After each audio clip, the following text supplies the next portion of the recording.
काय त्रास होतो त्यांना? GBS झालं. बरं.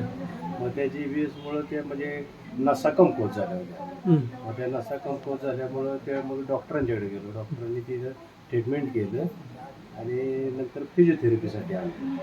मग फिजिओथेरपीतलं डॉक्टर 1-2 डॉक्टर बघितलं आम्हाला. मग ते काय फरक वाटेना. मग तुमचा नंबर आम्हाला मिळाला. मग तुमचा नंबर मिळाल्यामुळं तुमच्याकडे आलो. हं.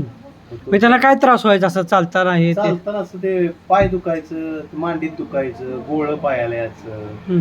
परत तुमचं गोठा खाली दुखायचा. आणि चालताना बॅलन्स वगैरे? चालताना बॅलन्स तर राहतच नव्हता अजिबात. हां. लटकायचं पाय लटकायचं, हां, बॅलन्स राहत नव्हता. बरोबर. परत मुंग्या आल्या का तुझ्याचं हं. असं सुद्धा यायचं ते. हं.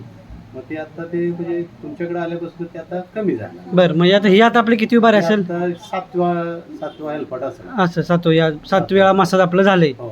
हां. पण पहिल्याच ह्याच्यात आम्हाला फरक म्हणजे पडला. पहिल्यांदा तुम्ही जसं की आला होता त्यांना पकडून धरून आणलं होतं हो. त्यांना.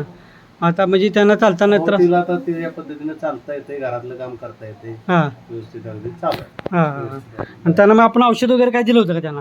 तर औषध तेलाची बाटली एक दिली होती. फक्त ही बाटली असं? हो. बाटली का? ही बाटली दिली होती चोळायची. ही तेलाची बाटली फक्त दिली, औषध दुसरं काय दिलं नव्हतं? औषध नाही काय दिलं. हं. त्याच्यावर तुमचं आपलं म्हणजे मसाजवरच आपण त्यांना? मसाज आणि तुम्ही काय केलेलं तेवढं. हां. बाकी आता बरं आहे त्यांना? अगदी बरं आहे आता, म्हणजे अगदी म्हणजे 70-80% तर बरं आहे. बरं आहे. असं